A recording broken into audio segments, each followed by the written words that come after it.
Peggy 18.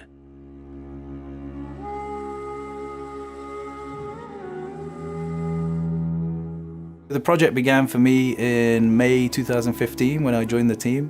One of the first conversations I had was with creative director Dan.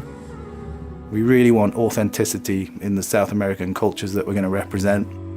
I started to look around for specialists in South American music and those kind of sounds, and very quickly came up with the name Brian De La Vera. Rob came by in person to the studio, very nonchalantly actually. He just showed up and, hey, how's it going? I want to chat to you about something I'm working on. Could possibly work. And yeah, it's Tomb Raider. He's, and I was floored actually. One of the first sort of concepts that really came out of that meeting for the sound and for the music was this idea of fear. Get into the texture of what darkness is. What is that sound? I got so inspired, I basically spent a whole night sleepless and I started recording right away. It was really weird because that was actually the sound that I had in my head. It was the beginning of an amazing journey for these past 3 years.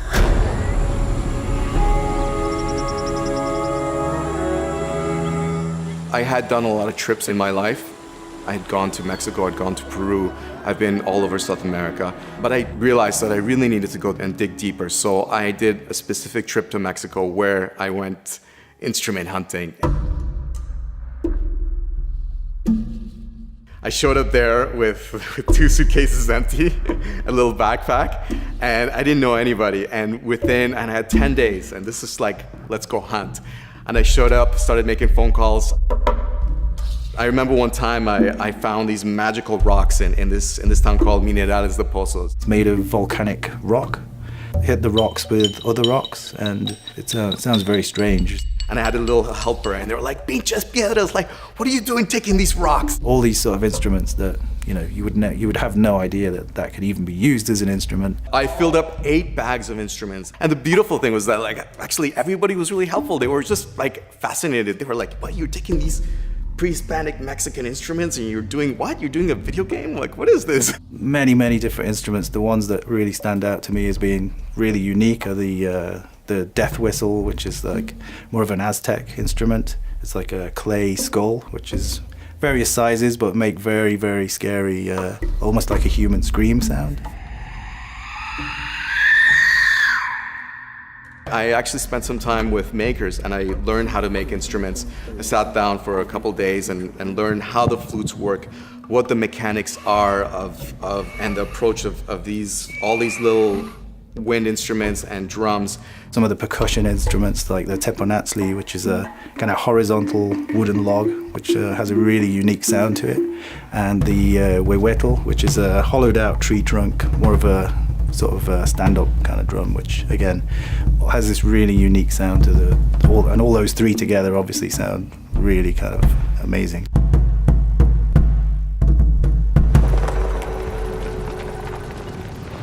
One of the things we really wanted to do is to move away a little bit from the more melodic approach of the previous games, go more into that idea of, fear and ambience, and to have the player feel like they don't really know what is music and what is a sound effect. In a sense, this is how they approach music also in pre-Hispanic cultures. It's not just the flute that makes a melody. Actually, the flute is meant to be a part of the environment and it would emulate certain birds or effects. So we'll take a lot of elements of Brian's music, like the death whistles and things like that, and we'll actually place them in 3D in a lot of these tomb spaces, so that as the player moves the camera around, they actually hear these musical elements panning around. So I found 2 instruments that really represented Lara. For me, the main one is the cello, actually. To me, it's her past, it's her physical embodiment. And then I found also this one death whistle, which is actually, it's shaped like a puma and it sounds like a puma, and you hear that all over the game.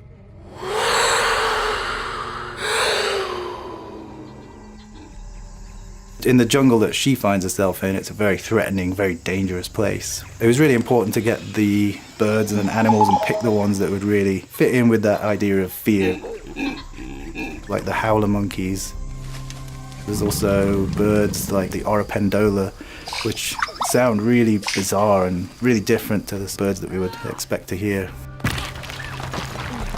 A lot of the instruments you hear are instruments that I found in the Amazonian jungle. This instrument was made by the shaman that I spent time with. And this specific instrument was the starting point for me to actually work the parts of the jungle. I remember being in the middle of the night on ayahuasca and he's playing this.